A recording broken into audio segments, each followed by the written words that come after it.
Golfing superstar. We use the phrase superstar a lot, don't we? But you just look at his record. World number one, Jeff. Yeah, former world number one, won tournaments in 4 decades, the 90s, the 2000s, 2010s, 2020s. European Tour Golfer of the Year for 1998, 2000, 2009, 2020. Represented Europe in 10 Ryder Cups. I'll be getting embarrassed by now, Lee, about all of this. Winning a record 7 times. And remember, October 2010 became the number 1 in the official world golf rankings, ending the reign of Tiger Woods. Morning, Lee. Good morning, Lee. Morning, guys. Are you a bit weary? Did you stay up until the early hours watching the US Open? I managed till about 11:15. What I'm shocked about this morning is the fact that Dean's taken so long to mention that he beat me the last time we played golf.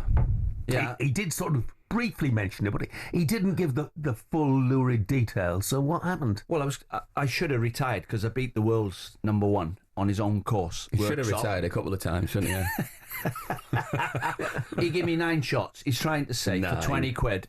He's trying to say he gave me 15 shots, and I chipped in on the 15th and seen him off. Lee Westwood, that was world it. number 1. 4 and 3. I think it still hurts a bit, doesn't it? Yeah. Of all the games you've played, I bet you've still got the 20 quid as well, right? I brought it with me. Yeah, yeah. He never mentions it at all, Lee. Never mentions the course never suited him, to be fair. Yeah. Worktop. Yeah, it was my home club. Yeah, I'd only played it about 1 million times. So how are you?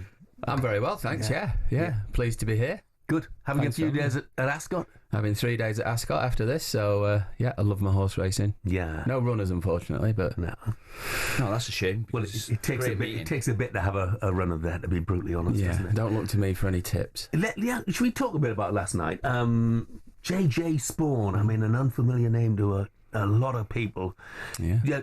Obviously, first 3 rounds, he'd been right there, top 2 all the way. Were you surprised at how he played yesterday, especially after the front 9? He got off to a terrible start, didn't he? 5 over after 6 or something like that. So it shows you how mentally strong he is to hang in there and then come back and be 3 under for the last 7 holes. To win a major, yes, it's physical, but it's a mental challenge more than anything. Especially at the US Open, that's the toughest test mentally. You get a lot of good shots that you don't feel like you get rewarded for. Just pretend I didn't ask you that question, because it says here, I should say, time to look back at all the golf action for the US Open with Prostate Cancer UK. The US Open Review on talkSPORT with Prostate Cancer UK. Take on the big golf race, 36, 72 or 100 holes of golf in one day. Go the distance on the course to save men's lives. Search the big golf race now. So what do you think of Oakmont? Because there's somebody who hacks around Alresford Golf Club in Hampshire. I looked at that and I thought it was brutally unfair. You can hit the ball straight down the middle and it'll roll down a slope and you'll find yourself in unplayable rough. It is the toughest test of any golf course anywhere in the world that I've experienced. And then obviously when they set it up for the US Open with the thick rough and greens running at 16 on the Stintmere, it becomes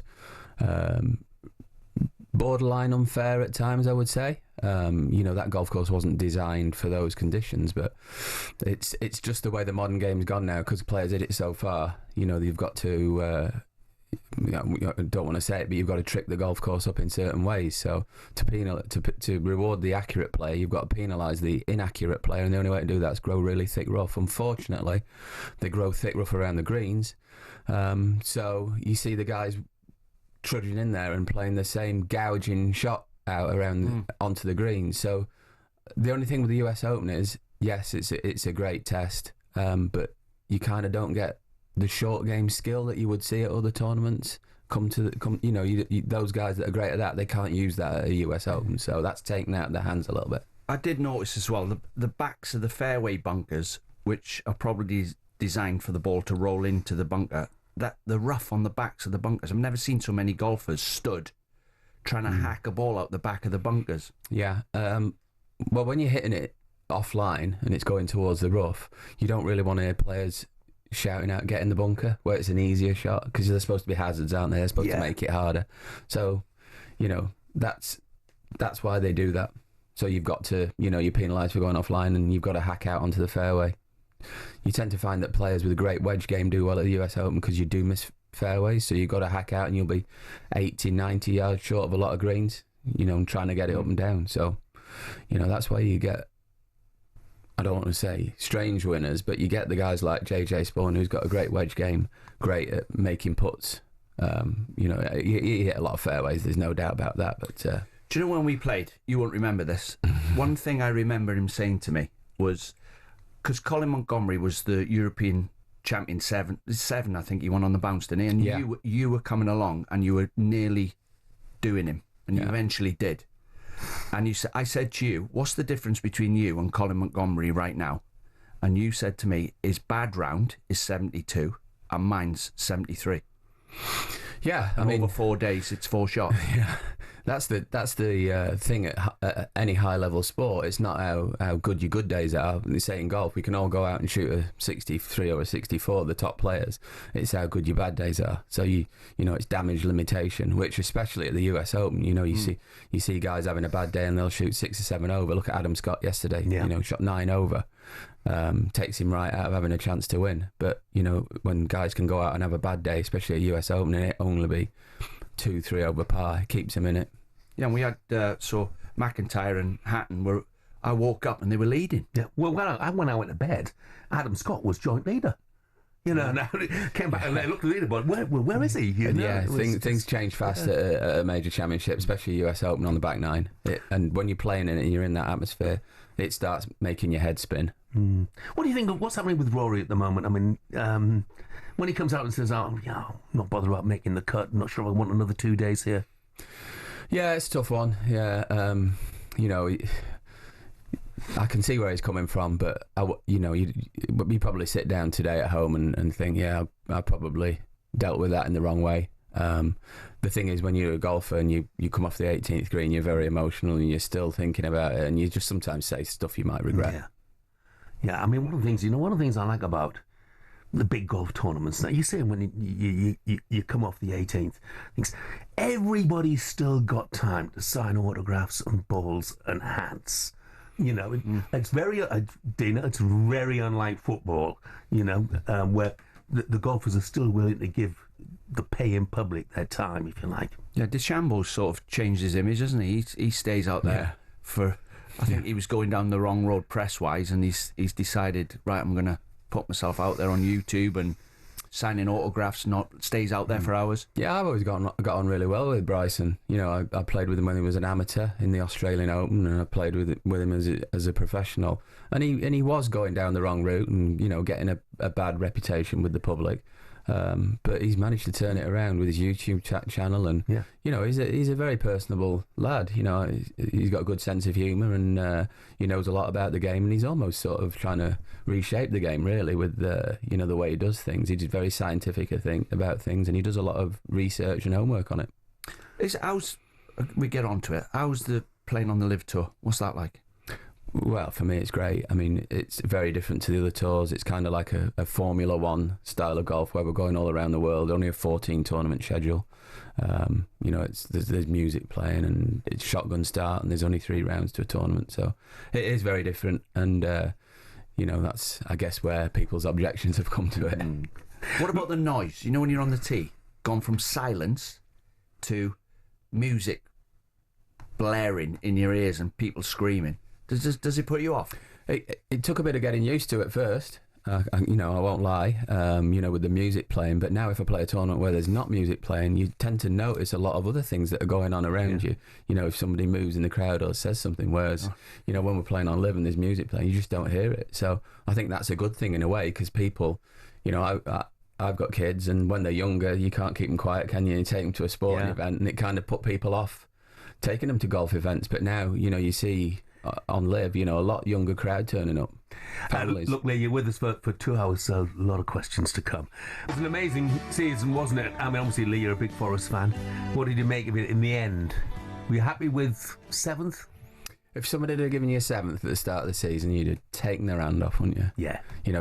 Going into those last 3 or 4 games, as a Forest fan over the last few years, you're looking at the table thinking, where we're going to get a couple of points to stay up. But we were looking at Champions League. I mean, that is a dramatic turnaround in one season. It's so obviously it's successful counter-attacking with the pace they've got, Alanga on one side, Hudson-Odoi, Chris Wood's obviously got goals. Morgan Gibbs-White, what a player. You could list all the way through the squad, couldn't you? I'll get wow. All the back four. But I get asked who's my player of the season, and I can't pick one out because there was so many good performances. It's a proper team performance. 2 centre halves, brilliant. Yeah. Made a couple of mistakes at the end, but they all make mistakes. But they've done brilliant. The keeper, the goalie, I said at the start of last season, I said Forest have got the worst goalkeeper in the Premier League in Matt Sells, and they turned out to have the best goalkeeper in the Premier League in Matt Sells. Do you know, looking back, Steve Cooper was the manager and done brilliant for the club. Yeah. And then the chairman signed about 30 players. I think he signed 5 of them. About 30 players turn up at the training ground for Steve Cooper. And it's a bit like Chelsea. You know, you've got more players when you walk in unhappy than happy. Too many players. Yeah. And I think Nuno's benefited from being able to go, right, I've got no allegiance to any of you, and I'll take the best ones out of this and I'll get rid of the others. And he's thinned the squad down, and now they've got a formula and a spirit, which the crowd are with the team and the manager. The owner, who's a bit controversial. I mean, what did you make of him coming on the pitch? Well, he's obviously a very passionate man, isn't he? And it's his club. So, you know, as long as he's coming on the pitch for the right reasons, then, you know, he's every right to do that. A couple of shrewd signings last season though with the centre back and Elliot Anderson from Newcastle. I know they didn't want to let him go from Newcastle. And what about Yates? He's brilliant. He sets the tone. He wears his heart on his sleeve. He's a bit like Poltz, isn't he? Yeah. You know, he kind of delivers every time he goes out on the football field. Yeah, I mean, every opposition fan hates him. Yeah. But if he's on your side, you'll absolutely love him. He's great though, isn't he? Because he just puts his foot in, he niggly, and he's the odd tackle where he upsets them. If you change the rules back to the way it used to be, he'd be the one sticking his foot in every 5 minutes. Yeah. And I know some Forest fans, and maybe the players will be disappointed they didn't make the Champions League in the end, but the upside of it is Forest could win the Conference League, couldn't they? Yeah, and it's all about, you know, steps and you know, making small steps and improving all the time. You know, I think, you know, nowadays people want instant success, don't they? And they want to go straight to the top. But you've got to build these things and, you know, do the hard work and put the foundations in. I honestly think if we'd have been playing Champions League, it may have not been the best thing for us. I think we're much better going in at a, I want to say, lower European level and building that way and building up to it. Because you've seen teams in the last few years like Newcastle United get a Champions League spot and then fall back the following season, and your league form dips, and Aston Villa, you know, league form dip. And I think that would have just happened to Nottingham Forest. You know, you're talking about building on what they've got. And we were talking about it earlier with Brentford losing their best players. Has the owner got enough money to be able to call Hudson-Odoi in and Gibbs-White and say, listen, don't be going anywhere else. Here's the salary that the other clubs can give you. We're going to sign better players and we're going to try and win the league. Has he got enough money, do you think, to keep? So instead of building, you're dismantling. If Morgan Gibbs-White leaves Forest, then all of a sudden he's taking a step backwards. Well, I think that would have been that's probably going to be one of the key signings for us of this summer, keeping hold of him, keeping hold of Morgan Gibbs-White. And as for, you know, has he got enough money? He's spent fortunes already, hasn't he? You know, there's so many owners at football clubs that say they'll spend money and then they don't, but ours, you know, backs it up. Yeah. It's brilliant, you know, and one of the great things, it is a fairy story. The kids of today, they don't remember the European Cup winning sides from Nottingham Forest, do they? They don't realise what a great club they've been over the years. It's just wonderful that the good times are back, you know. Can you remember, Lee, when Brian Clough was manager, when they won the European Cup? Yeah. And the funniest thing I've heard about Brian Clough on that sort of spell, Kenny Burns and Larry Lloyd were the centre-backs. And he used to shout, Kenneth, stop passing the ball across the face of your own goal. Yeah. Stop doing it, son. And then he'd done it in the semi-final, apparently, of the European Cup. And Cloughie run up the track, run down the tunnel, went in the secretary's office, said, just write this letter up for me. And half-time, as he was walking off Kenny Burns, he went, yeah, you're on the transfer list.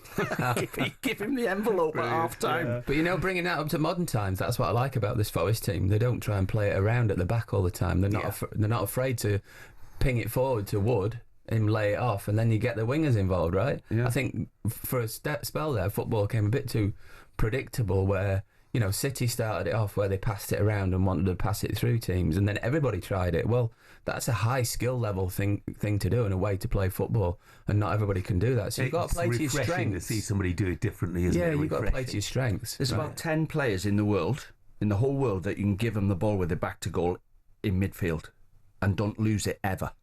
If you only got to lose it once, it's in your net. Yeah. Elsewhere, the new FIFA Club World Cup got underway over the weekend. So far, Inter Miami 0, Al Ahly 0, Palmeiras 0, Porto 0, Botafogo 2, Seattle Sounders 1, Bayern 10, Auckland City 0, PSG 4, Atletico 0. Chelsea face LAFC tonight. It's live and exclusive on Talk. Lee, it's had a lot of criticism. And I've been right up there in the forefront, by the way, as well. Like LIV, which we'll talk about a bit later on as well. Do we need to give it a chance, do you think? If I'm being brutally honest, all them players, them footballers, they just want to be on summer holidays, don't they? They've had a long season. They need a rest. It's as simple as that, right? Yeah, you do need to put a line. This sort of tournament has stopped the line going under the season. You need a line saying, right, that season's over. Well done, everyone. Go and have a rest, and then let's start again. And you, as a professional like you start this new season with a different frame of mind. But this sort of drags it out a bit, doesn't it? Yeah, and I think that's the nice thing with football, that in the past they have had an off season, and it gives the fans a chance to step away from it and re-energise and anticipate a new season. Whereas football's in danger of it just being a continuous 12-month cycle, right? So nobody has a break from it. Nobody wants it when it comes back. Yeah. And you're coming off the back of internationals during the course of the summer as well. And then it's the World Cup next summer. There are players from every nation, not just the home nations, but from every nation, going to be going to that World Cup on the back of sort of almost 2 years of solid football, and it can't be right. I heard Perry Groves yesterday. He said, Vincent Kompany, do not come back on the TV or the radio and say the players are tired. When you just played Harry Kane in that game last night, did he need to play in that game, Harry Kane? They won 10-0. He don't need to play in that game, does he? What is he, 31, 32, Harry? Or he's a bit older. So that you could have given him a breather. He doesn't need to play, does he? Yeah, I mean, it is an issue, but on the other hand, people will say, well, look, if they weren't playing in this tournament, they'd be playing friendlies in Australia or whatever, because it's the lure of the lira, isn't it, that club owners cannot resist. Chelsea fans playing tonight, of course. Give us a call if you fancy. 03717 223344. Does the Club World Cup feel like a new major competition? Is it something you're desperate to win? Let's talk about LIV, because obviously LIV's been around since 2021 now, and when it was first announced, it led to suspensions, fines, a whole load of backlash from certain players. Obviously Rory McIlroy was a standard bearer, saying he hates the tour, hopes it goes away. As recently as this year, though, his stance on the situation had changed slightly. I've come to the realization is I'm not here to change people's minds. I'm here to just try to, especially when I was at the board level, trying to give them the full picture of where things are at and hopefully where things are going to go. They can do with that information what they want, but at the end of the day, I think I'm done with trying to change people's minds and trying to get them to see things a certain way or try to see things through my lens, because that's ultimately not the way the world works. And these are guys that I respect and that I've spent a lot of time with, and if that's what they feel is the best decision for them, then I'm gonna be supportive of that decision and let them go and do their own thing. So as time has gone on, Lee, has the relationship between players with LIV and those on the PGA Tour, have those relationships improved? Did they worsen significantly? I don't think they ever soured to the point that everybody thinks they did. The key word that Rory said there is change, and people are always against change, and any sport needs to change and evolve over the years. You can't just keep doing the same old things in a sport and expect it to flourish. And I think that's what LIV have tried to do. They've tried to bring a younger crowd to the game, more like a Formula One style season of 14 tournaments. And initially, you know, people had a narrative to protect their product, really, and you know, tried to influence people. But you know, you look at cricket, they've gone down the 2020 route, and other sports, you know, they've tried to have a shortened format, and it's good for the rest of the game as well. But one thing all sports need, they need a younger audience coming into that sport. You know, we've got golf by its nature had a very old viewership, and I think it was something like the average age was between 65 and 70, whereas we've obviously done studies on LIV and they show us the numbers all the time, and it's between 30 and 35 now, and I think a third of the people that come to our tournaments and watch our tournaments are people that have never been to a golf tournament before.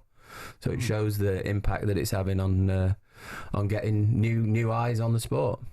Are there any ways, in your opinion, which we can speed up golf? Because lots of people haven't got 4.5 hours to get round a golf course.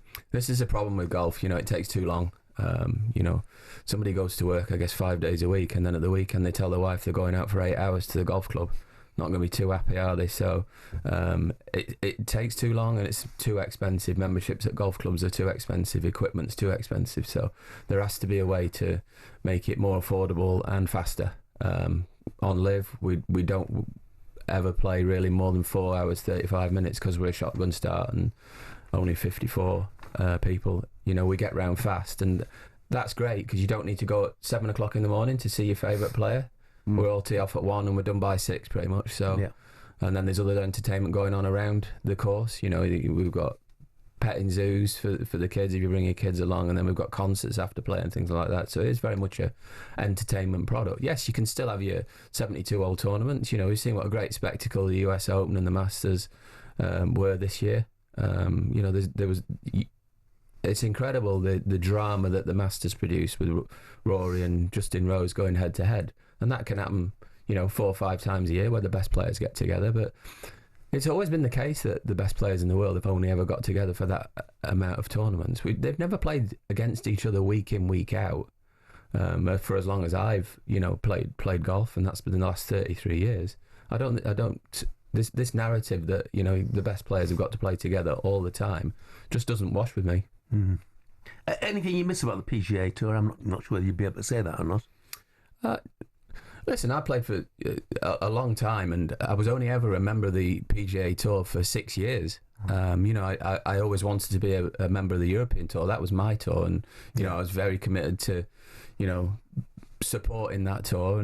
But you know, I'd be lying if I didn't say there were probably 2 or 3 events that, you know, I didn't miss. The Players' Championship's a fantastic event, and I always used to go and play Bay Hill, and I guess LA, I played a little bit. I used to really enjoy that event. But no, you know, you make your choices, don't you? And you know, the sacrifice of not playing those events is, you know, LIV's more than made up for that. Well, one of the most outspoken players on LIV, no question, has been Phil Mickelson. He had this to say on the future of the tour at this week's US Open. I think that LIV has made some incredible strides of getting to where we want this to be. And it will get there. I don't know the exact timeline. And that is, we want all the best players in the world to be able to compete against each other more often and on a global scale. And the model that I was a part of for decades just didn't allow for that. We never played against each other. We didn't have elevated events. We never played all of us against each other outside the majors. And it was not able to move internationally. When they did have tournaments and WGCs internationally, a lot of players didn't play. And that's disappointing from a sponsor standpoint, from a fan standpoint. So the big question, this question people have been asking for a long time as well, Lee, is can you see the 2 tours getting together and some way amalgamating? Well, they were talking, but right now I believe that the PGA Tour have stepped away from the table. So, no, not right now. But do we need that? I don't know whether we do. You know, the PGA Tour's always been very US centric and almost, you know, insular in a way, whereas, you know, the LIV product is to go all around the world. And, you know, why shouldn't the Australian public see the best players in the world, you know, play down there? You know, why shouldn't they see them play in Spain like we are in a few weeks' time? in the UK the week after the Open. You know, we're going to places like Saudi and Singapore, Hong Kong. You know, why not take it to Asia? You know, the best players in the world over to Asia. Have there been too many bridges burnt? Because it started off with Greg Norman negotiating, didn't it? And then Rory felt let down by the PGA, and they've hung him out to dry. And then obviously there's lots of to's and fro's going. Are there too many bridges burnt to come to an agreement? I think emotionally, you know, a lot of people have been looking at it that way, and they've probably burnt a few bridges. But you know, there's still a chance to resurrect something. Frustrating though, isn't it? The majors, I mean, you want to see the best players. You want to see all the best players in the world in all of the majors. Yeah, and that will happen once the world rankings have sorted out and the majors have sorted out their exemptions. Right now, the only reason, you know, that a certain few players from LIV aren't playing in the major championships is because we don't get world ranking points. Correct. Those players have dropped down the world rankings, so they don't have a route into the major championships. But that's in the hands of the major championships to sort out. You know, to look at LIV and see it is a viable product, and you know, there are great players playing on it that should be in their major championships. They're in a great position, the people that run the majors, you know. I think one issue is you can't just turn the TV on and it's on. LIV. You have to go and find it. Well, it is on ITV. Yeah, but you know what I mean? It's Sky Sports, the golf's on. Yeah. We've all got used to doing that. Yeah. So once they get that, I think... A lot of people stream now, though, Dean. A lot of people younger than us. That's the way a lot of people take, you know. That you look, this is on YouTube. Yeah. You know, do you go on YouTube very often? I'm on it every night. Watch chipping lessons with Lee Westwood. Well, I wouldn't watch them. Fantastic. I'm Jeff Stelling. Dean Saunders is with me, and so too a man who appeared on record 7 victorious Ryder Cup teams, Lee Westwood. And speaking of Ryder Cups, Team Europe will be hoping to recreate some of the magic of 2012 when Martin Keimer held this iconic putt. Europe has pulled off the improbable, their own miracle at Medinah. It's probably going to be a 14-14 outcome with Europe retaining the cup. Well, of course, in the end, it was a 14.5, 13.5 victory for the Europeans to retain the Ryder Cup. That was the last time Europe won on US soil. Lee, you were in that team. I mean, look, and we all remember it. One of the, of all of our lifetimes, one of the greatest sporting events, I think, wasn't it? Yeah. What was it doesn't feel like 13 years ago. No. But that final day there will live in my memory forever. It was the greatest, one of the greatest days of sport. And when you're actually in the moment, you don't appreciate it. But I watched the videos back of it, and I think, how did we win that? It's like being 4-0 down at half-time, isn't it? And the manager's saying, come on. Yeah, you can still do this. And yeah. you did. Yeah. Jose Maria Lathwell, the night before, I don't know if you remember, but Ian Poulter finished off strongly, held a few putts and got something out of his game. And that sort of changed the momentum a little bit. And we were sat in the team room and, you know, we were talking about it, and we were like, if everybody gets off to a fast start at the top of the order, you know, put a bit of pressure on them, you know, change the crowds, make the crowd panic a little bit, then we might be able to, you know, get something out of this, or at least keep it competitive. And it just snowballed once the first few games had, you know, once the blue had gone up on the leaderboard, and then that confidence just oozed through the rest of the team, and you could see it draining out of the Americans. Who did you play? Funnily enough, I played Matt Kuchar. Did he? I said that on purpose. Is he your Open Championship pick this year? I better check he's playing, right? Well, you beat him. I beat him 3-2. He made me hold one from about 8 inches on the 16th hole to beat him. And he came up afterwards and he says, sorry, I had to make you all that. But that's just how desperate they'd got, right? Yeah. The crowd went from, you know, it being a cruise, them thinking it was going to be a Sunday cruise, to, you could hear them shouting, oh, we really need this point, Matt. And so, well, you shout, we really need this point to one of your players. I mean, he lumps the pressure on them, right? Were the fans trying to put you off as well? There's not a lot you can do on a golf course, right? Other than, and you know, you can kind of block out the shouting, because there's obviously tons of noise at a Ryder Cup. You know, it's very tribal, and you're cheering for one team or the other. So that really couldn't have an effect. But they went so quiet once you know, we started getting on top. and that's really what will have to happen at New York, I think. Yeah, you know, I was you've going got to say it's going to happen again, isn't it? Yeah, because of the, where it is. The New York crowds are very energetic, let's say, and you know they'll really try and pile the pressure on the Europeans, but you can soon swing the momentum by winning a few points. What's the course like? Bethpage Black Course. Yeah, it's a brilliant golf course. It's actually a municipal. Anybody can turn up and play there, but it's one of the greatest courses in the world. Certainly in the United States, I think. It's held US Opens and PGA Championships, and obviously now the Ryder Cup. So it'll be a fantastic you'll be venue. captain one day. You will be captain one day. Well, a few rules have got to change, but hopefully, you know, I've played 11, and like I just said earlier, I've been on 7, and I've been at 12 Ryder Cups, one as a vice captain, and that's 12 different Ryder Cup captains, which has been quite interesting to watch. You know, the different. Who's the best? Ryder Cup captain. The Ryder Cup captains you've played. It's tough to say because they all bring their individual bit of brilliance and specialty to it, but I really enjoyed playing under Bernard Langer in Detroit. That was the time we went over there and won by a record margin. But I've tried to pick out everything that all captains did well. Paul McGinley brought a new aspect to it at Glen Eagles when we won there. Thomas Bjorn, obviously I was vice captain there, so I got to listen to more of what goes on from the captain's side rather than playing side, because that's very different, because when you're out on the golf course you're really just focusing on your own match, whereas that you got an overview of it there being a vice captain. So it's such a special week. Did you play under Seve? That was my first Ryder Cup under Seve at the Valderrama. That was incredible. Yeah. Have you got any stories about Seve? I've got quite a few. You know, there's one great one where I was about to tee off in my first match playing with Nick Faldo, who's obviously a hero of mine, and Seve came over to me on the putting green and he was concerned about the atmosphere and the noise, so he handed me a big ball of cotton wool, and he wanted me to stick it in my ears if the noise got too much for me on the first tee. So look, I mean, we heard from I didn't stick it in my ears. We heard from Dave Stevens talking about this earlier on, saying obviously the Americans are the favourites. And I look at, you know, some of the Europeans at the moment. Yeah, I mean, just looking back at the weekend, to start with Tyrrell Hatton, Bob McIntyre, Shane Lowry, obviously McIlroy, Hovland, Rose, Oberg, Rahm, Straka, Højgaard, Fleetwood. We've got to go there with a fantastic team, haven't we?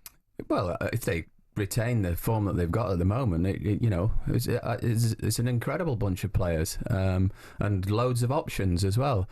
And you know, like you saw when Russ was talking about the darts, you know, home pressure. You know, on the United States, yes, the home team's always a favourite, but you know that's a crowd aspect, and they assume that the Americans know the golf course better than the Europeans. But most of those Europeans will have played Bethpage before, and they'll do their homework.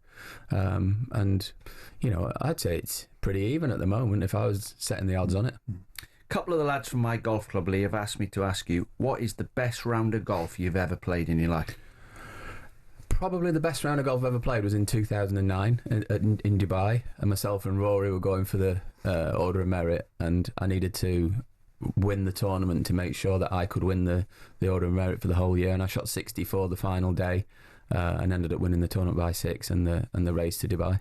So it was the consequences as well as getting the score. There was the tournament on the line, but there was a whole year on the line as well, so that, you know, intensified the pressure. And coming up against Rory, who was playing, you know, just out on tour, new kid on the block, and, you know, obviously a big reputation. And, you know, it's always one of the great things about my career is that I got to play against Tiger Woods at his best.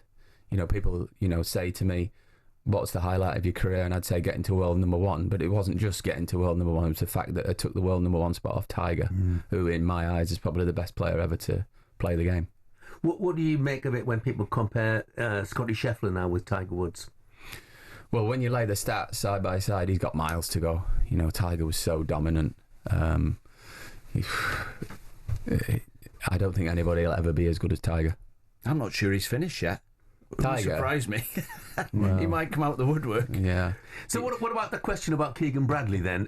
Is there a possibility that Bradley could play in the Ryder Cup when the US decide to change their captain? Has that ever happened? It's never happened before, has it? Don't think so. Maybe Arnold Palmer might have been playing captain one year, but I thought it was a strange decision to give Keegan the captaincy at this stage. You know, in his career, he's still playing great golf, winning tournaments. you know, it's a problem that they're going to have to address. It's a good problem to have, obviously. If your captain's playing fantastic, he'll also be playing with a lot of the players that are going to be on his team, so he'll be learning a lot more about them at the time, you know, under pressure at that moment. No, I've played with Keegan a lot, and he is a great player, and you can see he handles pressure. He's a major champion, and but the United States will have a very strong team as well. So I'm really looking forward to it. It'll be a good contest. And Keegan's one of the good guys as well, is he? I mean, I know people see the players on TV, you don't get much idea what their personalities, what their characters are like, but I think Keegan, one of the good guys. Yeah, Keegan frustrates a lot of people with his pre-shot routine. The way he edges in and out. I've always got on really well with him. He's a nice guy and good to talk about sport. Big northeastern side of America. Sports fan, loves the New England Patriots and teams like that, and loves his hockey and basketball. Boston Celtics, I think it is. So, you can have a good chat with him about all sorts of sports. Right, I'm not going to ask you to name whoever it is, but if you want to, you feel free. I seen Charlie Hull shaking her head on the green the other day because the girl she was playing with was taking too long. Who's the slowest golfer you've ever played with? Oh, you're putting me on the spot now. In the world is, you're behind a 4-ball and they all think they're playing in the Ryder Cup. Oh my God, the time they take on the greens is just beyond belief. Yeah. Do you know what though, Jeff? It seems to be younger players now as well. They watch and they copy the pros. I say, you have to shout. Yeah. Lads, putting their fingers up and giving it all that feet and all that.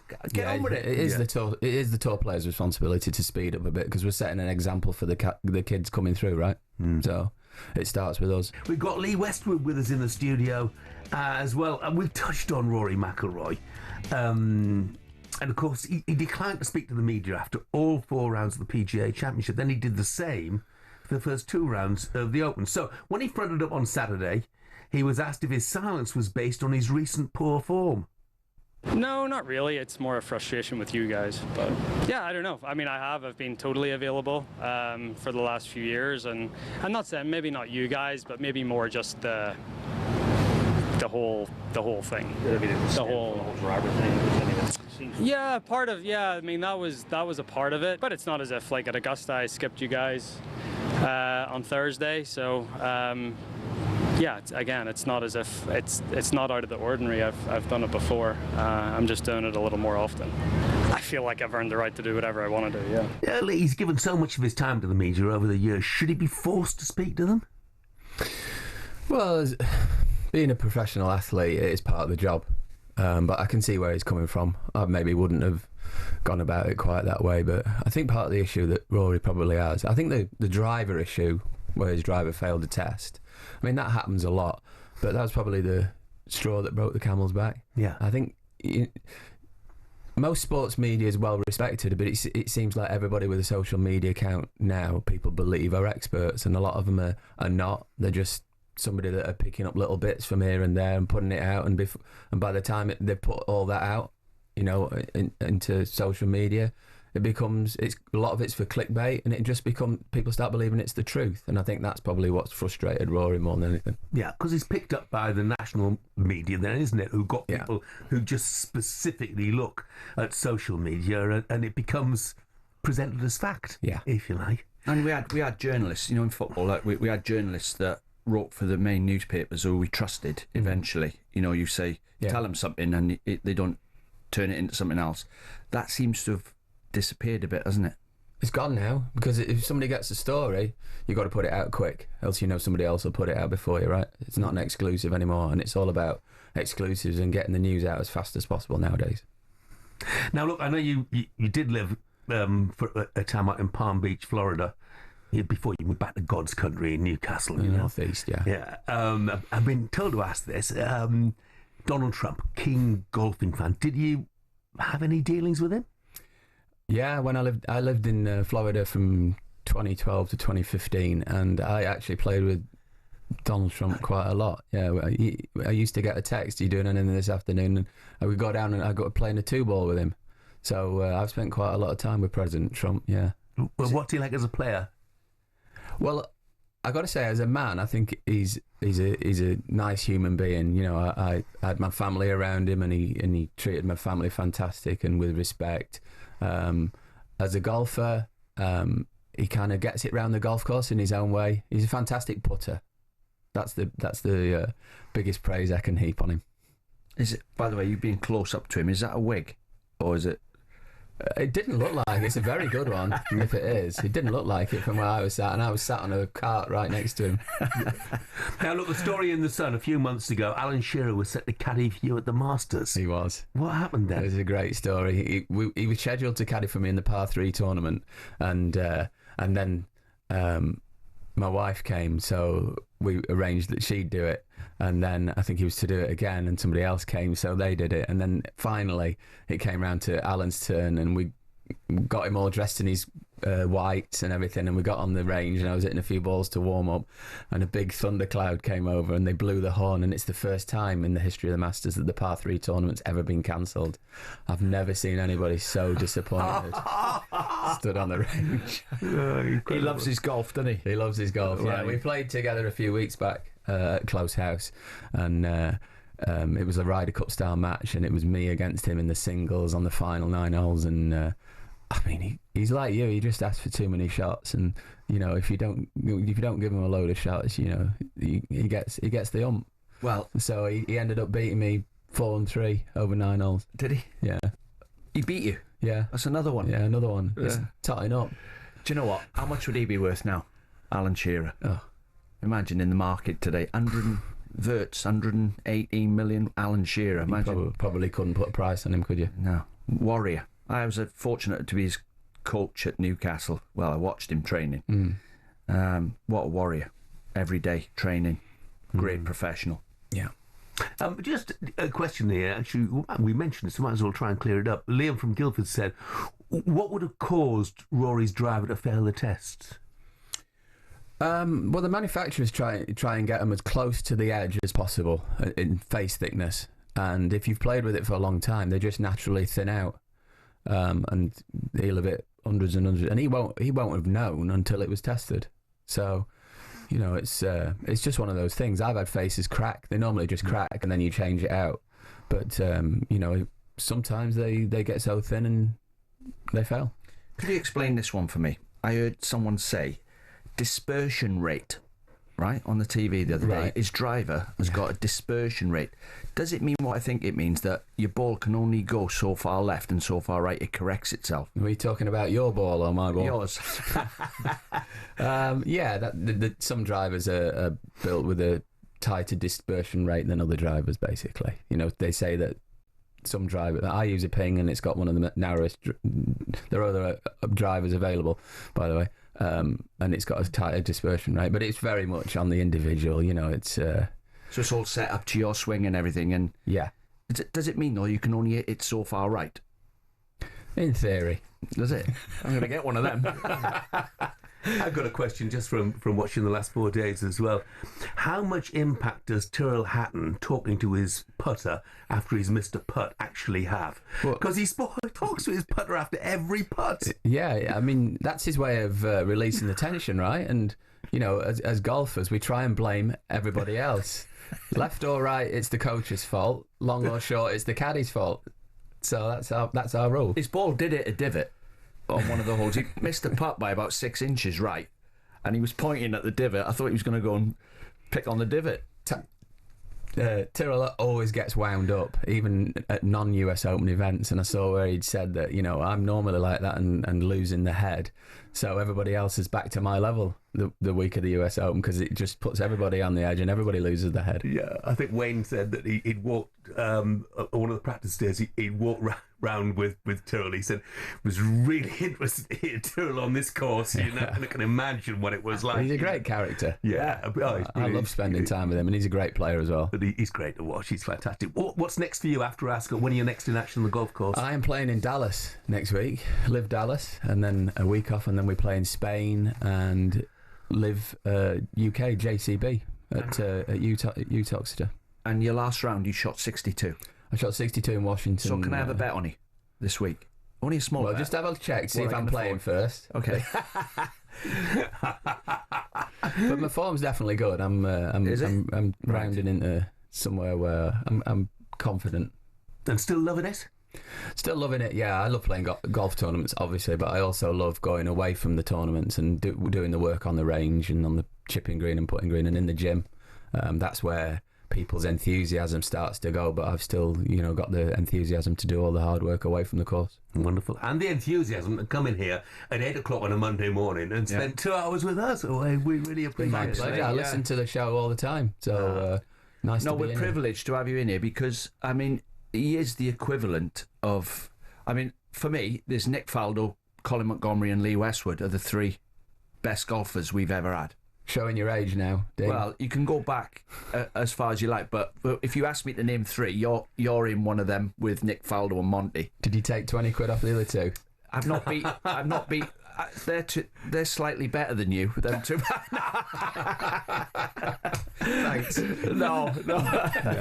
Lee, brilliant. Thank you so much for coming in today. Really appreciate it. talkSPORT Breakfast, waking you up Monday to Friday morning from 6 a.m. on AM, on DAB, via the talkSPORT app and on your smart speaker. talkSPORT.